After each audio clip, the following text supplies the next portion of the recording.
शनिवार को मुंशी प्रेमचंद का जन्मदिन था, यानी लिहाजा उनके चाहने वाले एक बार फिर से उनके बनारस स्थित गांव लम्ही में जुटे तो उनके घर की बदहाली देखकर सब लोगों को जितना दुख हुआ उतनी ही नाराजगी हुई मुंशी जी के घर की सरकारी उपेक्षा देखकर।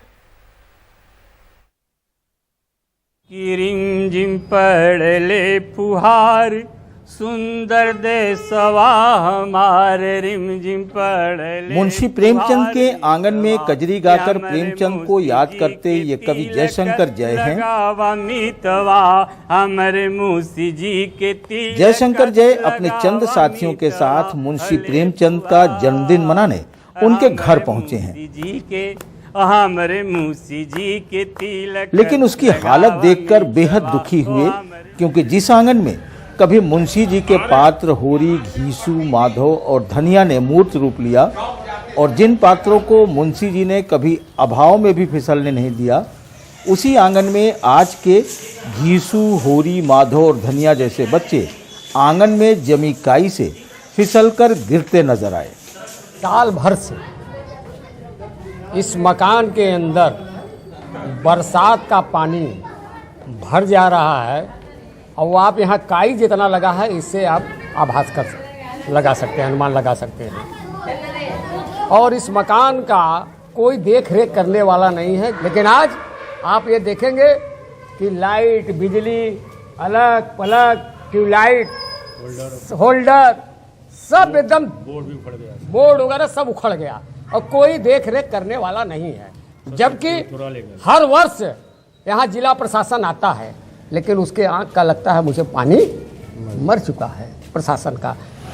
मकान के अंदर सिर्फ काई ही नहीं जमी है, बल्कि उसके अंदर के कमरे भी खाली उजाड़ हैं। बिजली के बोर्ड भी अपनी लाचारी की कहानी बयां कर रहे हैं। हर तरफ दीमक बता रही है कि इस मकान के हालात कैसे हैं।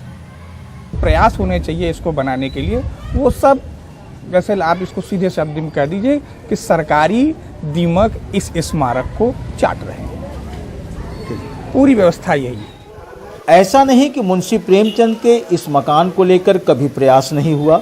1986 में ये मकान जिला प्रशासन को सौंप दिया गया।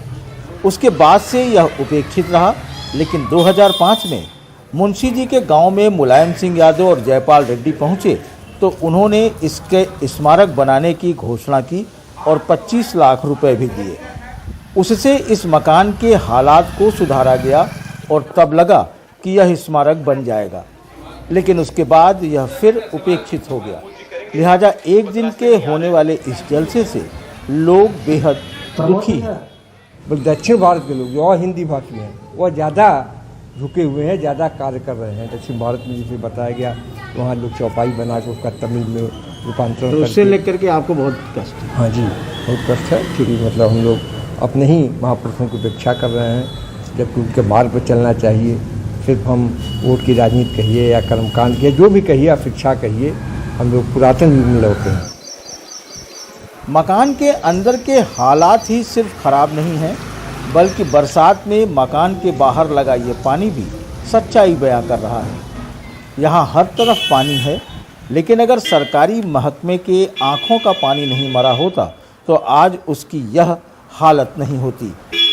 सरकारी जलसा कोविड की वजह से भले न हुआ हो, लेकिन उनके चाहने वालों ने उन्हें अपने तरीके से याद किया।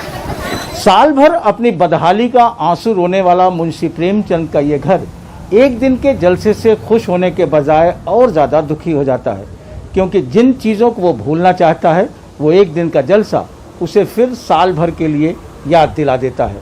और अफसोस इस बात का है कि उसके बदहाली के इन आंसुओं को देखने वाला कोई नहीं। वाराणसी के लम्ही गांव से पुरुषोत्तम के साथ अजय सिंह, NDTV इंडिया।